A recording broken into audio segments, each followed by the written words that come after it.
I've been thinking a little bit about some of the questions I've gotten from some other viewers and other people who are interested in getting themselves a Tesla with some questions about the car itself and the buying experience. So I thought I'd spend a little time and talk about the experience and answer some of those questions. And in the meantime, I'd show you a couple other things about the car while we're kind of going through this. So let's have a look. So I decided not to get HomeLink on my car. HomeLink has a cost associated with it, and instead, I've repurposed an old Raspberry Pi up in my garage, and I have it connected to my garage door.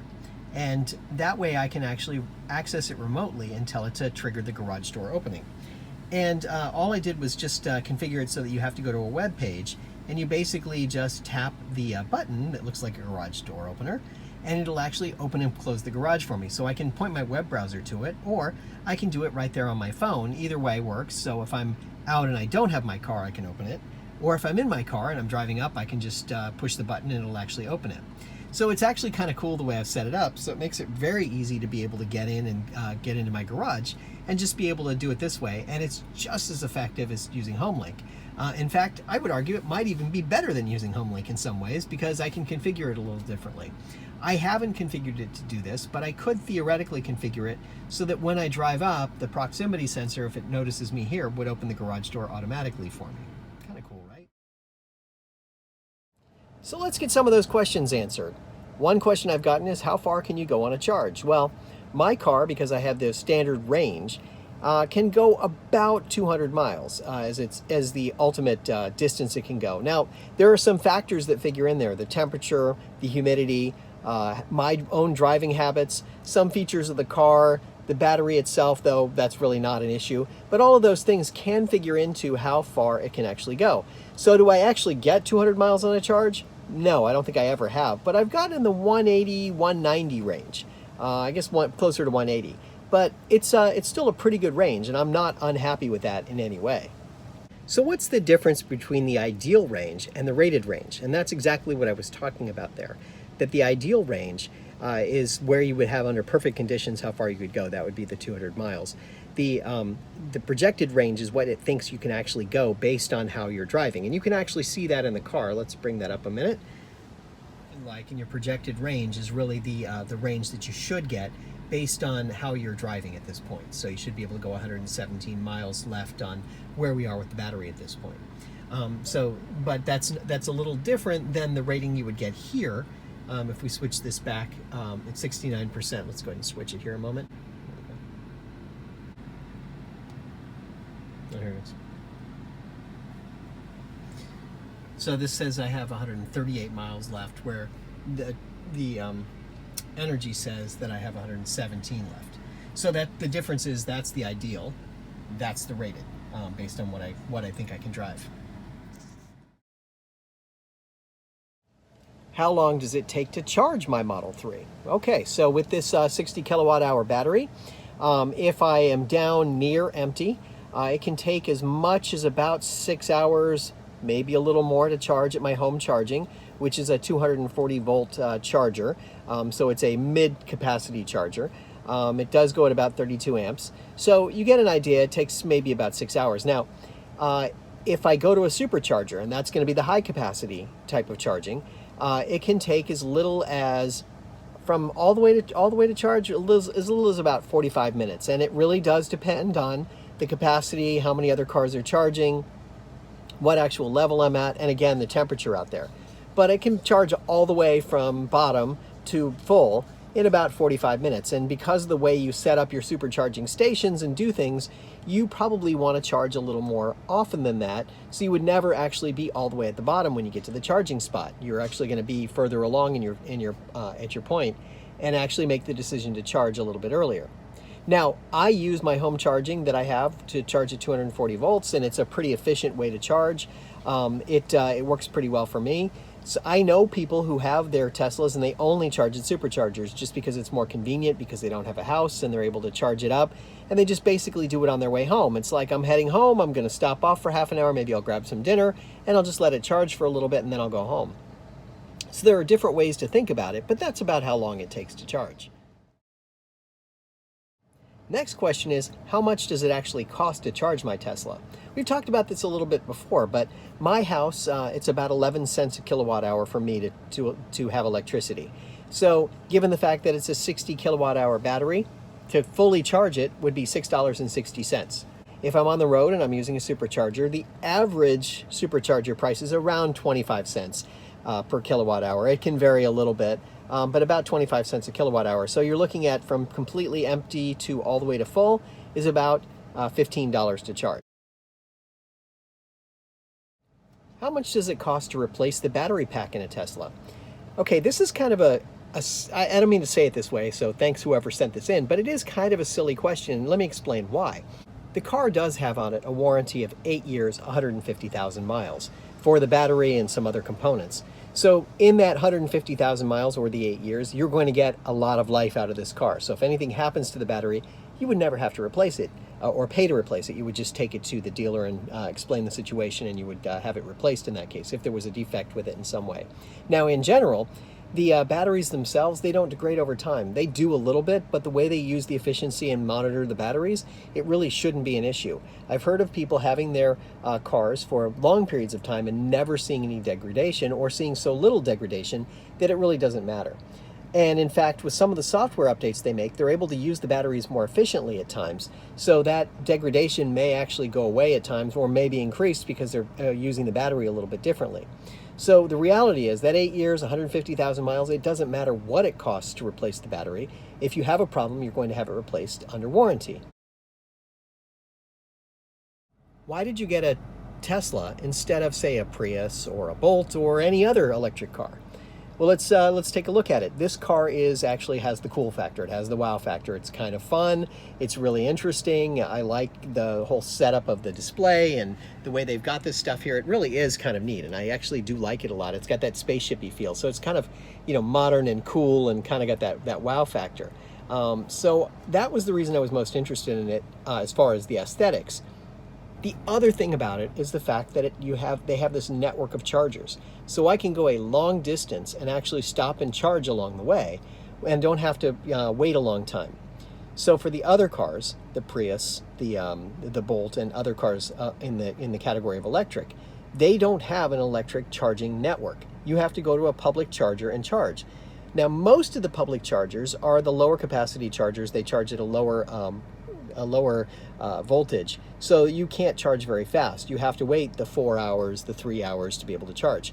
Some of them do have faster charging methods, and you can charge a little bit faster. Still not as fast as the Supercharger, but faster, so you could be in and out in maybe an hour and a half or 2 hours. So this is a really big factor for me, the fact that I can actually take a road trip in this car, even if it's just around the state or just to the other coast. Not a big deal. It's important to me to be able to know that I can go somewhere and not have to worry about it, and not have any range anxiety, not have to worry about where I'm going to plug it in and what I'm going to do with it. I can just drive it as I want to drive it. Now, on the other hand, the Bolt is interesting. The price point certainly makes it compelling. It has a similar range to the standard range car as the Tesla goes, but it's not exactly the same, and it makes it kind of, you kind of look at it and it's a little limited. And it's a crossover. It's maybe a little smaller. This is cool and comfortable. Now I have to pay more for insurance, so that's a trade-off somewhere along the way. But I didn't fall in love with the Bolt. I saw it and I went, yeah, that's nice. Fell in love with this car. Now, as far as the Nissan Leaf goes, it was actually a really cool car, and I did think about the Leaf a little bit. But the Leaf still had the smaller battery at the time that I bought this car and couldn't go as far. And it was weird. There was a couple of quirky things about the Leaf that I didn't like. Just some of the features inside, and it was just a couple of things where I went, well, if they had a longer range, I might consider it. And then I started looking at when they were going to roll out the longer range, and the price point was going to be in the same range as the Tesla, and it's kind of like, well, why wouldn't I just get the Tesla in that case? And then as far as other competitors in the marketplace, many of them, the Prius is, getting a fully electric Prius is hard. The hybrid is very common, but the electric is kind of hard to come by. And then as I looked at some of the other cars, there was the Hyundai Kona and the couple of other ones that were out there that were very similar, and they look like really nice cars, but they're unavailable in my market. Could get them, but they were difficult to get, and I'm not sure that I really wanted that anyway. So as I looked at it, I'm like, this is the car I want, so it makes a lot of sense for me to just go ahead and get it. Even though there are downsides to it, as far as the insurance and whatever, it was worthwhile getting it. What was the purchase experience like? Well, this is kind of a funny one. So I was actually deciding that I was thinking about a car, and I knew I had to trade in my van, and I was thinking about cars, and I was looking at a lot of different cars, and I kind of came upon the idea to get an electric and go to the Tesla. I like the idea of being carbon neutral and doing something better for the environment, and moving myself along and having a cool car. So as I started to think about it, I go, I should go look at a Tesla. And one day I actually was going to pick up some friends at the airport, and I'm like, let me just drive by the Tesla dealership that's over there near the airport in Fort Lauderdale, and I'll just hang out for half an hour and check out the cars. And I went in, I was like in awe. There was something about the way they have the cars there and the showroom. You just get in it, you hang out, whatever. And it just felt really nice, and I enjoyed it. And they don't pressure you in any way, shape, or form. They said, if you have questions, just ask. So I was like, cool, okay. I experienced it for a little while, and I sat there and I was like, this could be the car. Now, how do I convince my wife? So on a lark, I brought my wife out there one day, and we went and we looked at the cars and we sat in them. She goes, yeah, this is really nice. I like the Model S better, but it's a lot more expensive. We went through that whole thing. And then I asked one of the people in the showroom, hey, can I test drive it? And they go, well, we have a waiting list for the test drives right now. If you want to register online, we can take you for a test drive later. And I'm just like, that threw me for a loop. I was like, really? I can't just take it for a test drive? I mean, you don't have anybody available or a car available? And sure enough, they didn't. So I had to wait. They told me I could come back in a couple of hours and take a test drive, but that wasn't going to work for me. So we left, and I didn't get to do the test drive. My wife wasn't there. She was there at that time, but she wasn't going to come back with me later. That was a hard sell. So a few weeks later, I got an opportunity to take a test drive. I went ahead and booked an appointment, went in, took the test drive. And my sales associate, he was really nice, as pleasant as can be, showing me the features. There's the cool factor when you first get in it that it doesn't turn on. I was in the car and I said, okay, how do I put it in drive? What do I do? He goes, just put it in drive. I go, but it's not on. He goes, of course it is. It's so quiet, you'd never know when you first get in. So we take it for the test drive. I'm falling in love with the car. He's telling me all these features, all the things. We're talking about the world. We're talking about Tesla stock, whatever. We're just having a nice chat as we're driving. And then we get back and he goes, look, let me just show you the numbers. Let me run them with you. And if you choose to buy it, that's great. And if you don't, that's okay too. Thanks for coming in. And that was it. And he showed me the numbers, and we went over them, and he goes, if you lease it, it's this. If you finance it, it's this. If you pay cash, it's this, whatever. And that's it. There is no negotiating over the price. It's just, that's it. So I was like, okay, cool. And I went away, and I talked to my wife about it, and she's like, all right, if you really want to, go ahead. My sales guy told me, all you have to do is go online and order it. And then call me and tell me you want to downgrade to the standard range instead of the standard range plus, so that's what you'd have to order, and I'll downgrade it for you. And if you don't want autopilot, just tell me that too, and I'll take it off. So I did both. And sure enough, I get the order, and the order comes back, and here you go. It's the exact price we talked about, and that's it. And then as I'm going through the process, a little while later, it popped up something and said, hey, do you have a car you want to trade in? We can evaluate for you. I'm like, what? I had already been over to one of the CarMax places and had it valued. They gave me a valuation on it. Fine. All right, they gave me a number. So I went through the Tesla site, click, click, click, put in the VIN number, how many miles are on it, click, click, click. They go, here's your offer. And it was more than CarMax was going to give me for the car. I'm like, that's crazy. I was like, that's really neat. And then so they said, if you accept this offer, just bring your keys with you when you come to pick up your car. And the title, of course. And I'm like, that's it? I don't have to do anything? Nobody else looked at it. Nobody else valued it. Nobody did anything. This is a way to make the sale. So I showed up on the day of the sale. They sent me an email when everything came in. I talked to the guy on the phone a couple of times just to verify everything was right. And then the car came in. I got the email that it was there. I go over at my appointment time, and he's waiting for me. He goes, here's your paperwork. Let's sit in the car. We go out to the car. It's all charged up. It's ready to go. I brought my son with me. We had a great time. We just sat there for a little while, and he's showing us the features and telling us everything we need to know about being able to drive it off the lot. And it's kind of neat, and he apologizes because there's a problem with my paperwork, and it was a trivial problem. But he goes, look, I'm sorry it's taking so long. Let's just get you out of here. We'll FedEx you the paperwork later. All the other stuff we need to fill in. There's a couple of things that needed to happen. Actually, he never did send me the paperwork. I guess what was there was good enough as far as what they needed legally, because I had the title, so I guess everything worked out. But that was it. And I was in and out of there in probably about 45 minutes. And it would have been a lot shorter had there not been this little glitch. And it was really just a trivial glitch, and that was it. And I was on my way. So I had visited a total of 4 times and drove away with the car. I paid cash for it, so I just wrote a check. They're like, that's fine. Do the license, the insurance, the whole thing. And I'm on my way. It was that easy, and there was no pressure. Nobody ever said anything odd. There was nothing about it where I felt like I was doing something I shouldn't be doing, and they were as nice as could be. Where do you put the transponder? That's a good question. Now in the Model S of the car, the transponders actually can't be placed inside the glass because the glass itself has a ceramic and I guess it's some sort of clay material within it, and so it doesn't, the transponder can't pass through the glass. And so they tell you that it can't be in there. But for the Model 3, that's not an issue. I can put my transponder here on the windshield near the mirror. I can actually put it up here on the glass up above where I have the opening here with the skylight. I guess you call it a skylight, right? I can put it there, or I can put it pretty much anywhere else in the front windshield and it'll work. I've discovered that this is my toll transponder, and because it's a portable toll transponder, I can actually take it with me and put it in another car. Say if I need to rent the bigger car to go somewhere, I can just put this in there and then I can use it, and that way I don't have to worry about it. I do know people who have the one that's mounted on the windshield, that's the permanent mount, but I prefer to have this one that's portable in that case. I live in a gated community, and one of the other things they have is they have the transponder that opens the gate for you. And this is actually it right here. They had to put it on the headlamp, and the reason they did that is because they said they tried putting it on the glass on a Tesla and it didn't work. Now I'm a little dubious about that conversation. I don't know that I believe them entirely that that's the case. You know, I think they are saying something and telling us something. I have other Tesla owners I know in the community who say they don't really believe it either, because on the ceramic coated Model S I could understand why it wouldn't work, but on the Model 3 it should work just like any other car, and I should have been able to put it there. But for whatever reason they say it doesn't work and they had to mount it out here, so it's a little more expensive to have this one than to have the one that's mounted inside. Trivial, but you know, one of those things where you go, that works pretty well. It actually does work just fine. I can pull up to the gate and it opens the gate, so I guess it's just as well that way, right?